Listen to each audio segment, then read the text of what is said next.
The rats abandon the sinking ship first. Music, but the situation is different in the Kremlin. On that massive decaying and sinking imperial ship, it is not the rats who first sense the danger and rush to the lifeboats, but the captains themselves. Right now, in Moscow's most secure and secret offices, the generals managing Putin's war in Ukraine are no longer making plans for victory.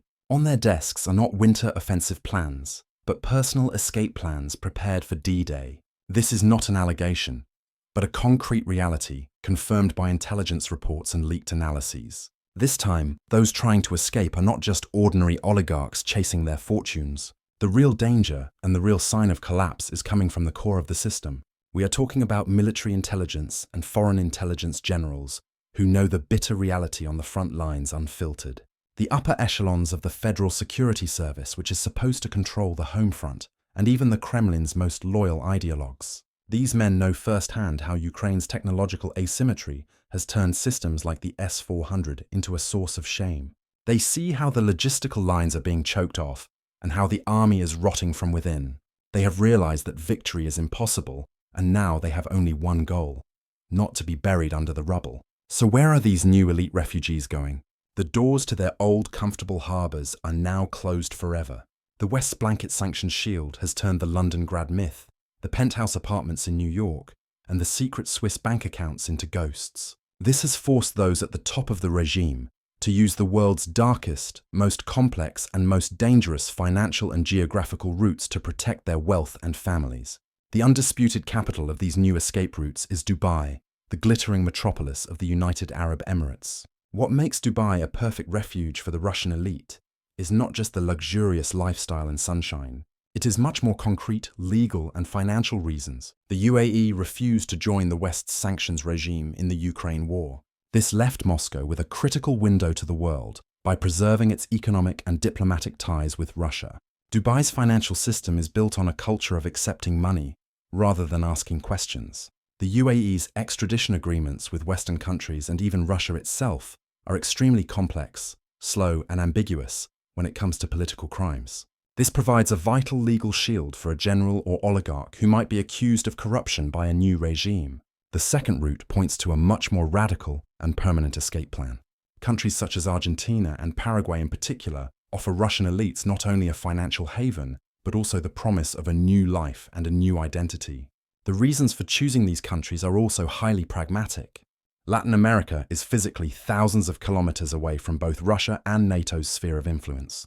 This makes it one of the safest geographies for escaping the apocalypse in the event of a potential global conflict or nuclear crisis. Paraguay in particular, with its weak institutional structure and corruption-prone bureaucracy, provides fertile ground for acquiring new passports and identities. Argentina, meanwhile, has pathways similar to golden visa programs where residency and citizenship can be easily obtained through investment. Latin America has a long and dark history as a continent where high-profile fugitives from Nazi war criminals after World War II to generals of various fallen dictators have disappeared. This means that those who go there know there is an established underground network where they can cover their tracks. The third route represents perhaps the most complex and dangerous gamble. Once the bastion of Western finance in Asia, Hong Kong is now entirely under Beijing's control. At first glance, it may seem illogical for Russian elites to move money there. Why flee the wrath of one autocrat, only to seek refuge under another's authority? The answer lies in the fact that this move is not a signal of hiding, but of switching sides.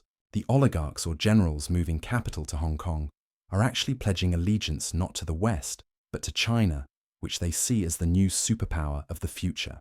This is a message to Beijing. We are jumping off Putin's sinking ship. We are ready to do business with you, integrate our wealth into your system, and work with you as Russia's new rulers in the post-Putin era. This is not a way to escape Western sanctions, but a way to seek the protection of a new master. Financial intelligence reports have detected an abnormal flow of billions of dollars of unexplained capital from Russian state banks to specific investment funds in Hong Kong in recent months. This is not an investment. It is a tribute, an entry ticket. This massive wealth transfer operation requires highly sophisticated methods. No one uses cash-filled suitcases or simple bank transfers anymore. Billions of dollars are first converted into privacy-focused cryptocurrencies like Monero or Zcash on exchanges within Russia. Then these funds are split into thousands of small transactions via services called mixers to obscure their trail.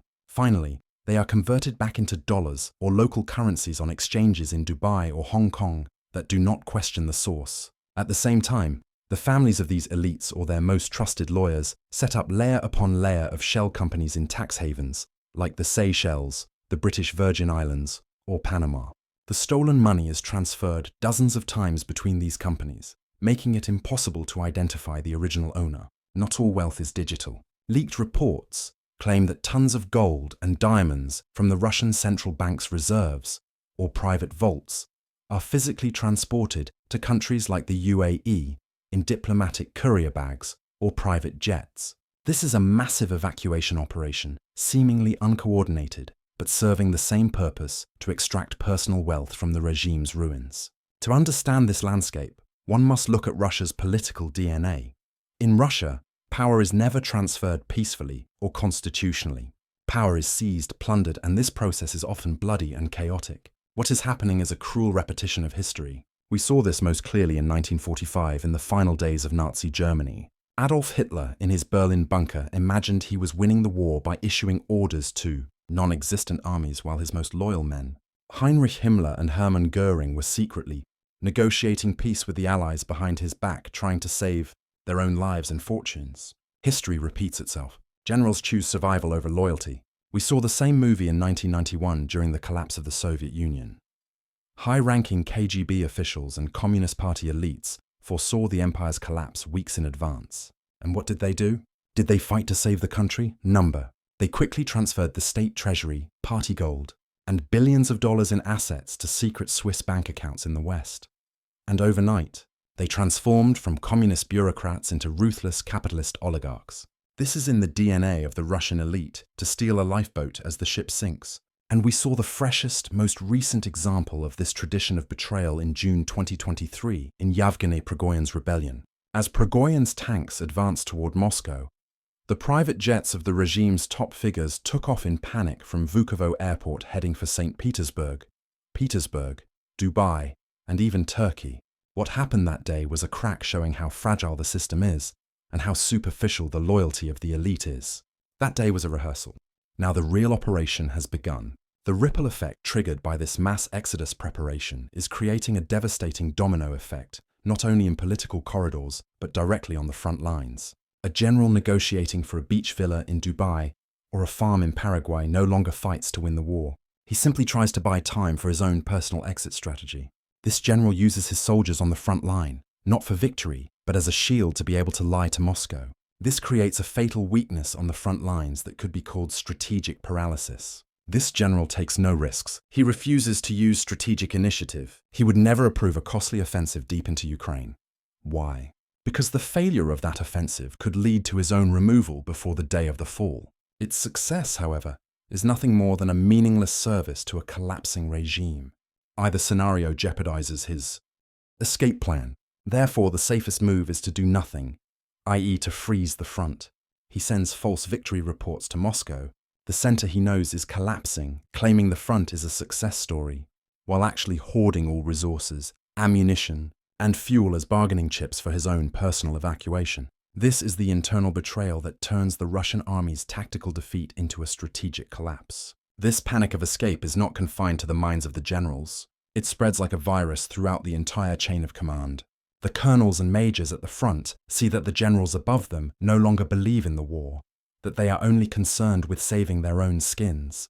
No officer wants to be tried as a war criminal in the chaotic order that will be established after Putin. No commander wants to be seen as a fanatical fool who betrayed the new regime or remained blindly loyal to the old regime until the end. This is a deepening paranoia following Prigozhin's rebellion. Loyalty no longer has any meaning. The result? The Russian army ceases to be a structure acting with strategic unity and turns into a group of mercenaries, each trying to protect their own boss with zero morale. This is no longer an army, but a feudal fragmentation. Soldiers begin to ask, why are we dying? When the answer is, for nothing, that army is effectively finished. This spiral of betrayal leads us directly to the heart of the Kremlin, to Vladimir Putin's personal nightmare. Putin is not unaware of this betrayal. The FSB's internal security reports undoubtedly place these escape plans, the oligarchs' wealth transfers, and the whispers among generals on his desk every day. And this is Putin's greatest dilemma. This is his strategic impasse. He is completely trapped within the system he himself created. Trusting his instincts, Putin could launch a major purge, just as Stalin did in the 1930s. He could arrest the generals, making escape plans, the oligarchs transferring their wealth, and the FSB officials whose loyalty he suspects overnight, declare them traitors and eliminate them. This would make him appear to have re-established his authority in the short term. However, the domino effect of this move would be catastrophic because Putin's system is not based on merit or ideology, but precisely on this corrupt, cowardly, but functional network of elites. If he purges those generals, there will be no one left to manage the front lines. That army, that chain of command would collapse on the spot. If he jails those oligarchs, Russia's shadow economy and the import channels that circumvent sanctions would shut down that very night. If he starts an internal war within the FSB, the last security net holding the regime together will be torn apart. Putin needs these parasites which are eating away at the system from within to keep the system alive. If he removes them, the patient himself will die. Putin can ignore these reports. He can act as if nothing is happening. He can continue attending summits and smiling for the cameras. But this inaction does not stop the betrayal. On the contrary, it accelerates it. It sends the message to the elites that the leader is weak, unaware, or afraid. Passive betrayal quickly turns into active betrayal. At this point, a third and extremely ruthless player enters the equation. Western intelligence agencies like the CIA and MI6 are not just watching Putin's internal rift. They are actively hunting it. They are setting a diplomatic trap for these panicked elites through intermediaries in Dubai and Hong Kong. They are being offered a lifeboat through unofficial channels. The offer is simple and irresistible. Putin is finished. Either you go down with him, lose your fortune and face trial in The Hague, or you help us from the inside. Overthrow Putin, leak critical information, accelerate the collapse of the regime. In return, protect the billions you've stolen and enjoy your new life in Argentina. With this move, the West is turning the cowardice of the Russian elite into a weapon that will directly destroy Putin. This series of events leads us to a bigger picture. This is not just the betrayal of a group of cowardly generals. This is the total collapse of Putin's 25-year propaganda empire and authoritarian state model. Above all, this is the death of propaganda. In the studios of Russian state television, propagandists like Soliv and Simonyan talk every night about the Great Patriotic War, the Holy Victory, and the March on Berlin. They claim that Ukraine is devastated and that the West has collapsed. But behind the curtain of this theatre, the Defense Ministry generals who are supposed to bring about that sacred victory are secretly looking at villas in the United Arab Emirates. Those patriotic oligarchs are busy moving their dollars and cryptocurrency, not their rubles, out of the country. This is not just hypocrisy. This is the end of propaganda. Even the propagandists no longer believe their own lies. Putin's tacit social contract with the Russian people was always based on a simple equation. Give me political obedience and I will give you stability, security, and national pride. Now that contract has been torn up in front of millions of people. Stability is gone. Security has become an illusion. And national pride has given way to the shame of plans to flee to Dubai. The second and deeper strategic consequence is the fragmentation of the state. The structure before us can no longer be called a state. Putin's Russia is not a structure united around a common ideology or national interest. It is a system built on a common pact of plunder and survival. Putin's system rested on two fundamental pillars: loyalty bought with money and fear that enforced obedience. War and sanctions have rotted the first pillar.